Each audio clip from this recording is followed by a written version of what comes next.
Yo! So I am an engineer if you didn't already know, and I just barely squeaked by. But of course, in my time in school, I've come across a lot of memes like this, and this, and these. And I still get a bunch of these sent to me to rediscover that pain of having gone through engineering. The question is, are these memes really true? I mean, they seem pretty excessive, right? Wrong! They're 100% true. Let me explain to you what it's like to go through engineering so that you can understand why these memes are actually so f***ing true. But to do that, we're gonna have to start from the beginning. First things first, university in general is all about balance like this. It's a balance between sleep, school or your grades, and social life.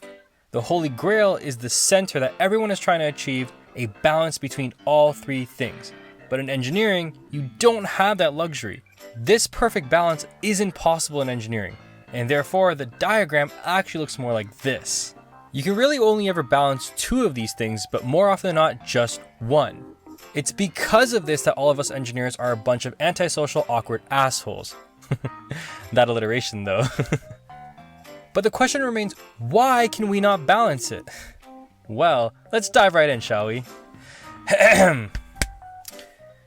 You get to your first class in engineering thinking, this is going to be easy, no biggie. I killed it in high school with my 95 average. This is going to be a cakewalk. Your prof starts the class with the syllabus, and you obviously weren't listening long enough to realize that you're about to be f***ed the entire semester. And girl, let me tell you, just from the course description, you'd realize how f***ed you are.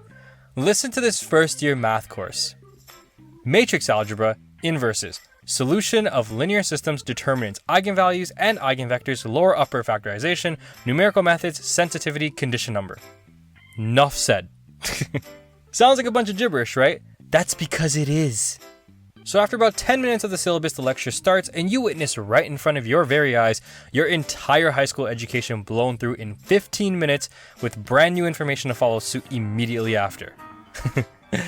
You better be fast at writing or hope you can go Super Saiyan on them notes to keep up. Oh, and I forgot to mention that your prof says we need to hurry up because we're 3 lectures behind. On the first day! G G. This then repeats for the other 5 to 6 courses, and you get an assignment in all of those courses that's due the following week on Friday. The stress be building. This stress is ingredient 1 in the recipe that is engineering. Ugh. I feel like I'm referencing my first video. Check it out if you haven't seen it yet. You then realize that since these assignments are designed to make even Einstein struggle, you gotta spend the next several days of sleepless struggles to complete just one assignment. Quick maths! If one assignment takes you 2 to 3 days depending on how smart you are, and you have 6 assignments with 9 days to complete them before the Friday cutoff, how long will it take you to complete your assignments? Drum roll please. Somewhere between 12 and 18 days. Last I checked, that don't fit in the 9-day time frame that you have. Forced insomnia begins. No sleep is the second ingredient to engineering. So this is starting to seem like you need to be superhuman just to get your work done. So the question is, how do you become a superhuman? I mean, it's not like you can just eat someone's hair and inherit their superhuman abilities. Well, let's think. Well, what's a legal drug everyone of all ages has access to give you superpowers? Coffee! Or caffeine of any kind, really. This is where the caffeine addiction starts and also where the lack of nutrition begins. At this point, you're pretty much surviving off coffee, Domino's pizza, 2-for-1 shawarma, and cheap Chinese food. Nutrition thrown right out the f***ing window. Caffeine and shit nutrition are ingredients 3 and 4 in the recipe that is engineering. After a few weeks of almost feeling like you're able to balance the workload, you get uppercutted right in your family jewels with massive group projects, midterms, and the requirement to apply for jobs for your co-op, which is mandatory. FYI, co-ops aren't guaranteed, so you gotta make sure your grades are high, your resume is amazing, your interview skills are on f***ing point, and you have to study for your technical interviews all while keeping up with everything else. Not to mention that co-op applying and interviewing can spill into your final exams right until 4 weeks into the next semester. Fast forwarding a little, all your assignments, projects, etc. are due the week before exams, so that is clearly a week of no sleep.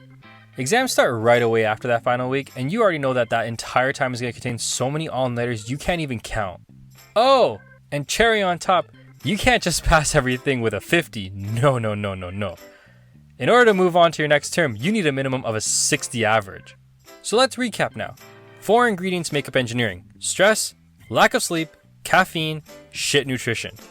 These ingredients apply to 7 different categories, or dishes if you will, and they are the following: assignments, projects, midterms, co-op applications, the week before final exams, yes, this is its own problem, final exams, and a minimum of a 60 average. Now, take all the information I just said, and you get the following equation that I definitely did not make up, and it makes perfect sense because I'm an engineer, and I know exactly what I'm talking about all the time, sometimes, maybe? Kinda. Engineering equals stress, plus lack of sleep, plus caffeine, plus shit nutrition, all to the power of 7. The gist is, engineering is hard, and we all want to die. So, to circle back, these should kind of make sense now. This one, shit nutrition, on caffeine because we have no f***ing time. This one, we all have some form of insomnia, especially with caffeine having f***ed with our normal bodily functions. Or I guess you could say we fused with coffee, coffee's in our blood. This one is just straight facts. We do have all of our exams jammed together one day after another.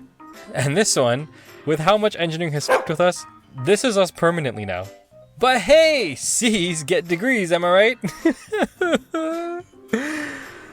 Oh, and just an FYI, I did the math, and over the course of my time in engineering, I've legitimately lost 250 days of sleep. That's over 8 months of sleep. So when all you dickheads complain about having to sleep late or pull one all-nighter, just know all of us engineers are mentally giving you the finger while politely chuckling with you and acting angrily with you for your very tough life circumstances. Well, now you know the origins of these memes, and I hope you could even feel just 1% of the pain that I felt going through engineering. Please do complain all you want down below in the comments, and if you like this video, like, subscribe, share this video, and while you're at it, check out my previous videos. And yeah, have you liked? Have you subscribed? I'll catch you guys in the next one. Peace.